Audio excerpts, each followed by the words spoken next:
continents, preying on girls through social media. I was surprised with how much really distressing content was on his device. A group so large and so dangerous, they're wanted by law enforcement agencies around the world. Parents do so much hard work, and it only takes the wrong flick of a button. From Assume Nothing, creation of a teenage Satanist. Listen first on BBC Sounds. You're listening to Total Sport here on BBC Radio Newcastle. Colin White, John Anderson and Marco Gabbiadini with you this evening. And we're going to hear from Paula, who is a Sunderland fan. Good evening, Paula. Hi, Marco. Hi, everybody. Hey, Paula. Hey, Paula. You want to praise one person in particular, don't you?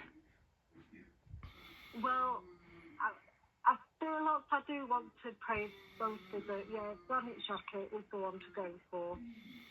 Why, specifically? I know it's a stupid question in some ways. Well, he is in the centre of everything. He's there, he's directing people to go for balls, he's running forward as well. I mean, he doesn't just direct everybody around and act as a captain that way. He does actually go forward, and he nearly scored on Saturday. I mean, he just didn't manage it, but he nearly did. And he's like another cheerleader. I mean, the other thing was, on Saturday, it was hilarious. Watching the game, Luke 09, he is absolutely the main cheerleader for Sunderland, like he was in the final when he broke his collarbone, and he was the chief cheerleader then. It's like that. So they just pump everybody up, and we get everybody working together. They're fantastic. Yeah, you need a bit of that. I mean, you know, you've got to have the players and the quality and all those other things as well, which I think we have. And, you know, just that, I've just seen a stat pop up on one of my social medias while the show was on tonight, saying that, you know, the distance covered, the top two players, I don't know if it was midfielders or what, but, you know, the top two players are Granit Xhaka and Siddiqui for the, you know, the distance that they're covering.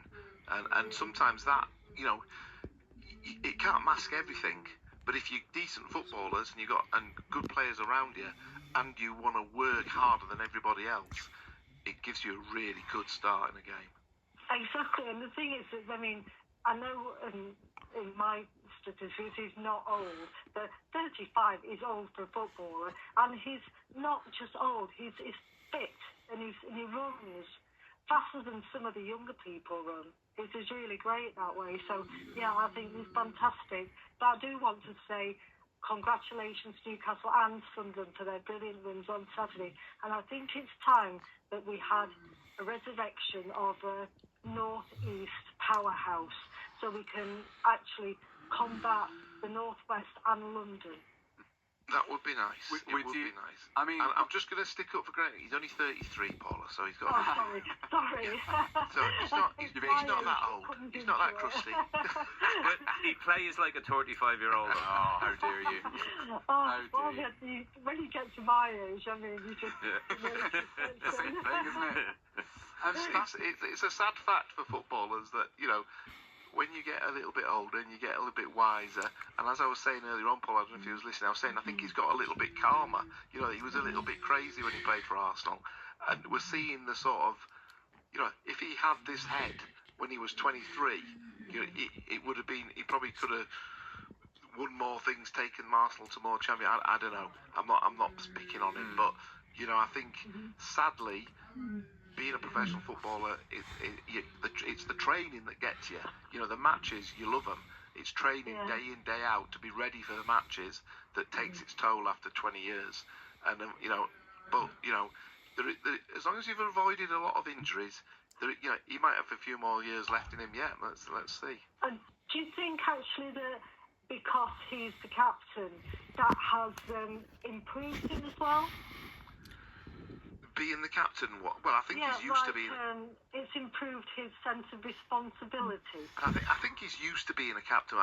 You know, he captains his international side, doesn't he? And I'm not sure if he was captain of his previous club. I'm not sure. But you know, I think that that responsibility. Look, I think he's the kind of player